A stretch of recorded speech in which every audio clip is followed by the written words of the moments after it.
I'm Mark Marshall, PGA Master Professional, coming to you from Lake Monticello's golf course. This video is part of a series on how to improve your golf by practicing with purpose. Practice with purpose simply means having a structure and objective to your practice time as opposed to just randomly hitting balls.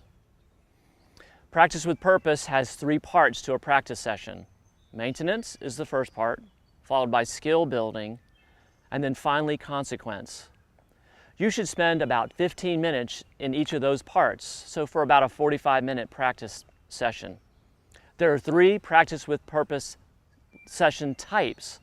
One's on putting, one's on the short game, and one's on the full swing. This video is third in the series, and it's going to be covering the consequence portion of your practice time.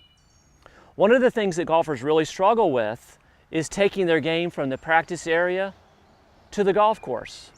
And oftentimes, it's because of consequence.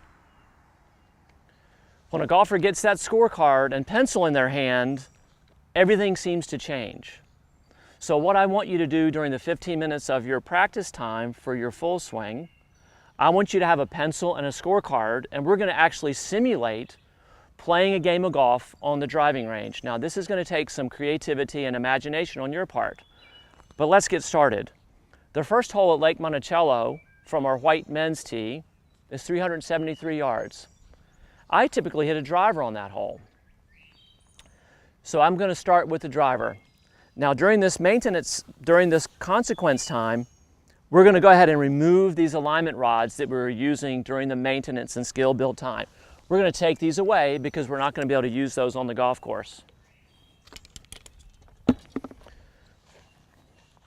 So I'm going to start by placing the golf ball on a tee. And I'm going to move back behind the ball as I did in my pre-shot ritual. And I'm going to visualize the number one hole fairway out here on the practice range. I'm going to visualize that area, and I'm going to pick a target to aim for and a line to. And then I'm going to follow my ritual.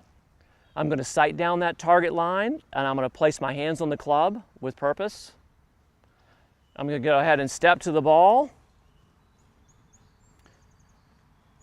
connecting to that target so that my body is parallel to that target line. Placing my feet so the ball is positioned forward of my center, and I feel tall and balanced in my midfoot.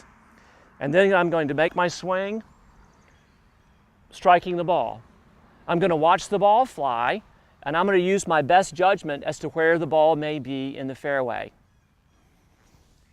So let's say I've hit a pretty decent drive, and I'm 130 yards from the green. So I'm going to bring another ball out, and I'm going to take my 130-yard club, and I'm going to step back and pick a target somewhere up on the green. And again, it's in my mind's eye, I'm imagining this on the practice area. And I'm going to follow my routine again. So I'm going to sight down the target line, place my hands on the club, step to the ball. With my 130-yard club now, the ball is going to be centered in my feet, and I'm going to align my body parallel to that imaginary target line. I'm going to check and look. I'm going to feel tall in my posture and balanced in my midfoot. I'm going to swing the club, striking the ball, and observe it. So either the ball would be a good shot and it'll be on the green, or it will be off the green.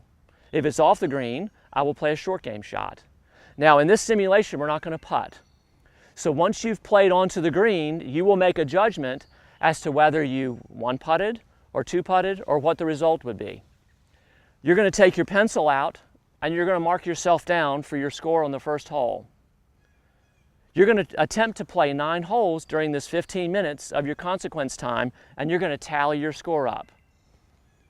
When you're putting pencil to scorecard, simulating gameplay, this is going to help prepare you to transition this routine and the fundamentals that you've been learning during maintenance and skill build time out onto the golf course. Remember, gradual progress.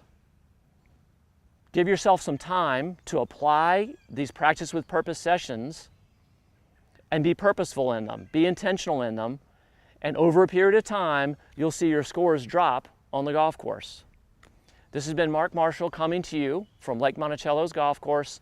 Stay tuned for more videos on how to practice with purpose.